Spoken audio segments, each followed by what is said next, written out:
they don't always necessarily remember everything they said. You have to have certain merit to remember everything. For example, there's a very famous near-death experience that happened in Israel, and Israeli guy, not in Israel, happened to an Israeli guy, and he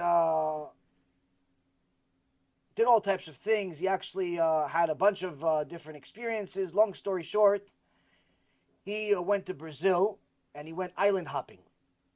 And as soon as he went in between the islands, some huge tsunami came, and he died from it. He died from it. But in Shemaim, when he went up there, I'm sorry. He didn't die from the tsunami. He died from the next thing that happened. As soon as the tsunami hit him, he prayed to Hashem, please Hashem, I'll do tshuva. I know you're there. Please help me with this. And instantly the tsunami went down. It was like all the people that witnessed it said, oh, wow, this is a miracle. We never seen such a thing. And he didn't do tshuva. Like he promised to do tshuva. He didn't do tshuva. Hashem performed the miracle for him on the spot. And people saw it. Like many people saw it. But he didn't do tshuva. Obviously, they didn't know what he said. But the point is that they saw the miracle. And so Hashem punished him. And he one day, he was at work. And he simply felt like he was dying. Like he knew he was dying. Like he just had this feeling like he knew he was dying. I had this, Baruch Hashem, once in my life. It's not a good feeling. And he knew he was dying. And he died. He died in a taxi. Similar to Rabbi Elon Nava. Just died, yeah. He knew he was dying. He went into a car, told the guy, please take me to the hospital. And he died in the car. And he went up to heaven. And he went in front of a Bedin, and he started crying, please give me another chance, give me another chance. They start calling him Rasha, you wicked, you wicked. You promised Hashem that you'll do tshuva. You promised Hashem when he performed the miracle for you. No, please give me another chance, give me another chance. And his miracle was that he didn't even know he was a descendant of the Baal Shem Tov. He was a descendant of one of the person that started Hasidut. And the Baal Shem Tov came to his judgment and fought for him. And because the Baal Shem Tov asked, they let him do another chance, and he did tshuva.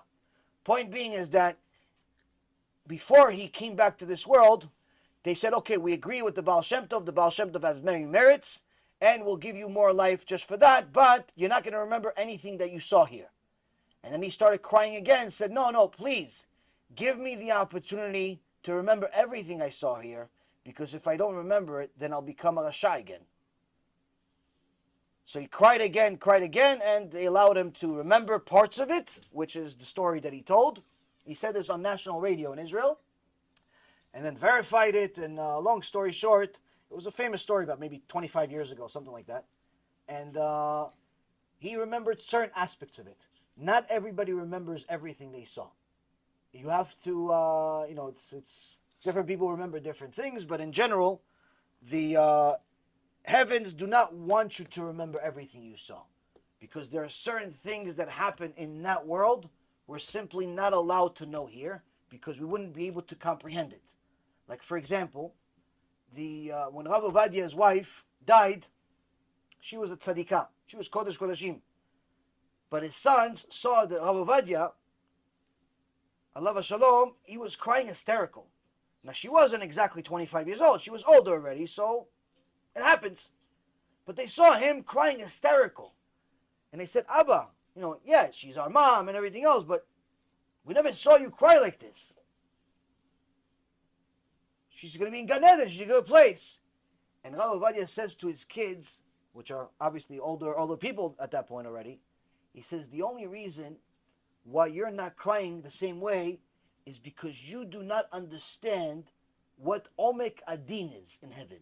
You do not understand what the depth of judgment is in heaven. You don't understand what they judge you for.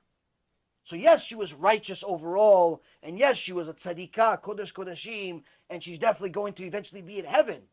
But the fact that she's being judged on every single moment of her life, that alone is suffering that it's unbearable for me to even comprehend, for that she's dealing through that. So there are certain things that Torah says we're not allowed to know about. So even if somebody has knowledge about it, he's not allowed to tell anybody in this world. One of those things is the depth of judgment.